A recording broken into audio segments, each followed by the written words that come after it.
Well, it's a Wizard of Oz production that's on point. Theater insider Tim Scott is here to run down 3 shows to check out. The Wizard of Oz. I've heard big reviews about this already, and this is the ballet, right? Right. Let me ask you a question real quick. Love these shoes, right? Yeah. But I get, they're white here, but every now and then I get some black or something, and I don't know how to get that off. And these shoes are nice, but the contrast between the brown and the white is really what makes them pop. Sure. So what do you think I need to do? Someone told me nail polish remover.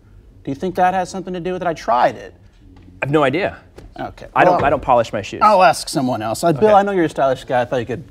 Oh, no. Bring me up to speed on that. Let's talk about the Wizard of Oz and the Kansas City Ballet. It is a fantastic production going on over there at the Kaufman Center for the Performing Arts. Yes. Beautiful facility. The Wizard of Oz, everybody knows that story, of course. And what the Kansas City Ballet does so well is these beautiful high production value. I mean, I read that the production is a $1 million production, wow. So I hope it looks like that, and it sure does. Got some great production stills for you to look at here. We know the story. The music is original. It's beautiful. They do an incredible job. They integrate some projections in there to assimilate the tornado effect and stuff like that. And what I found most intriguing, I brought my 12-year-old daughter with me, so great for all ages.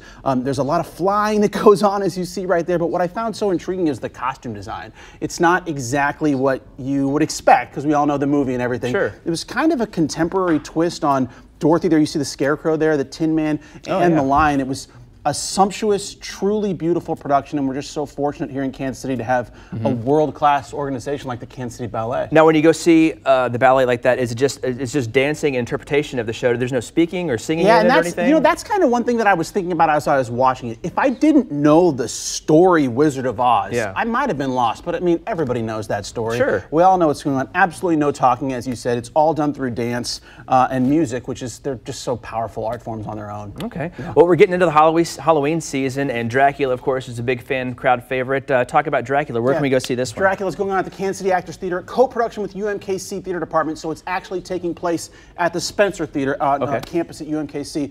You know, Bram Stoker's novel, as you said, it's kind of a tradition, kind of a spooky thing during the Halloween season that's coming up, as you mentioned. This is an original adaptation by Mitch Bryan. Mitch Bryan's done a lot of work in Kansas City and has made a name for himself doing television and other stuff like that. So it's a phenomenal production being directed by John Rensenhouse over there. And you know, the production value, what I love about seeing shows at the Kansas City Actors Theater is they're beautiful productions as well. I mean, you have the Kansas City Ballet that's spending $1 million. I can tell you the Kansas City Actors Theater is not spending $1 million on this production, but they really make it go a long way. You can But it still looks great. Look at this B-roll of it. It just looks so stunning. So yeah, like I said, a co-production. We got some UMKC Theater people involved in that show, and also some professional actors as well. That goes on until this Sunday as well. And last one, Becoming Martin. Yeah, Becoming Martin at the Coterie Theater. Of course, the Coterie Theater, you know, world-class organization, top 5 theater by Time Magazine a few years ago. This is a story about Martin Luther King Jr., of course, but a different point of view on his life. It's his formative years when he's 15 years old, being influenced by a professor at Morehouse College.